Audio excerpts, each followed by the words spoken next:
छपरा मामले में जिस तरीके से राष्ट्रीय मानवाधिकार आयोग की टीम बिहार आई है, ऐसा लग रहा है जैसे भूचाल आ गया है। अधिकारी से लेकर राजनीतिक गलियारों तक राष्ट्रीय महिला आयोग के बिहार पहुंचने से इस तरीके का भय का माहौल है जैसे लग रहा है कि कोई बड़ा गुनाह हो गया। संसद में तो ललन सिंह इस बात को लेकर आपत्ति दर्ज जाहिर ही किया। उन्होंने कहा कि ऐसा क्या हो गया जो राष्ट्रीय महिला मानवाधिकार आयोग की टीम को बिहार भेजा गया है। गुजरात की घटनाओं को क्यों नहीं भेजी गई। बहुत सारी घटनाएं अगर पिछले 2014 से लेकर अभी तक की देखें तो राष्ट्रीय मानवाधिकार आयोग की स्थिति वाकई में या तेवर उस दौर में का नहीं रहा है जिस दौर के लिए वो याद किए जाते थे। खुल्लम खुल्ला इनकाउंटर होता है, पकड़ के मार दिया जाता है। क्या मानवाधिकार आयोग कभी कहीं गई है? बुलडोजर चल जाता है, मकान तोड़ दिए जाते हैं। राष्ट्रीय मानवाधिकार आयोग कहीं गई है क्या?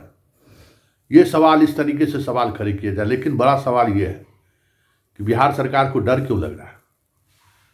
जहरीली शराब से मौत मामले में इतनी घबराहट क्यों? राष्ट्रीय महिला आयोग, राष्ट्रीय मानवाधिकार आयोग जांच करने के लिए आई तो इतनी बेचैनी क्यों है? पूरे दिन कल अधिकारी लोकेशन ही लेते रह गए कि कहाँ चला गया, क्या कर रहा है ये। और राष्ट्रीय मानवाधिकार आयोग की टीम भी इस तरीके से स्थानीय प्रशासन से लुका छिपी खेल रहा है जैसे लग रहा है कि वो कोई बाघ मारने आया हो। अरे जिस एजेंसी को आप रिप्रेजेंट करते हैं, इस लोकतंत्र का सबसे विश्वसनीय एजेंसी हुआ करता था। आप अपनी विश्वसनीयता बनाए रखें।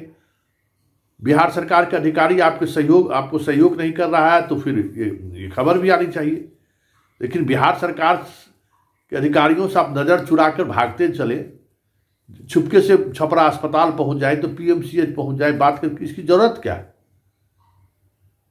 जांच करिए और जो भी दोषी पाए जा रहे हैं, अगर आपको लगता है कि मानवाधिकार का हनन हुआ है तो कार्रवाई होनी चाहिए। राजनीतिक दलों का बयानबाजी अलग बात है। इतने लोगों की मौत हुई है, उस मौत के लिए राज्य सरकार जिम्मेवार नहीं है। पियोगे तो मरोगे कह देने से सरकार अपनी जिम्मेवारी से मुक्त हो जाएगी। तो ये हंगामा जरूर है, लेकिन राष्ट्रीय मानवाधिकार आयोग अगर बिहार आई है तो उन्हें निष्पक्षता से जांच करनी चाहिए। इसे हर सामान्य आदमी की मांग जरूर है, लेकिन सियासत नहीं होना चाहिए। अगर सियासत हुआ तो फिर वही बातें होंगी कि जिस तरीके से चुनाव आयोग, ईडी और सीबीआई की चर्चा आए दिन होती है। आने वाले कल में राष्ट्रीय मानवाधिकार आयोग की भी चर्चा इसी अंदाज में हो तो ये एक संगठन और के लिए बेहतर नहीं होगा, क्योंकि बहुत ही भरोसे के साथ राष्ट्रीय मानवाधिकार आयोग का गठन किया गया। जरा सुनिए क्यों नाराज है ललन सिंह।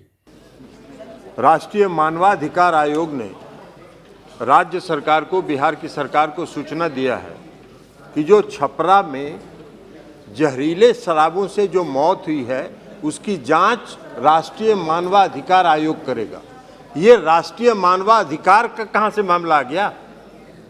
जो संवैधानिक संस्थाएं, उन संस्थाओं का जिस तरह का दुरुपयोग किया जा रहा है, ये दुरुपयोग नहीं होना चाहिए। और अगर राष्ट्रीय मानवाधिकार आयोग जांच कर रहा है, कर्नाटक की जांच क्यों नहीं कर रहा है? नॉर्वे में पूल में 142 लोग मर गए, उसकी जांच क्यों नहीं हो रही है?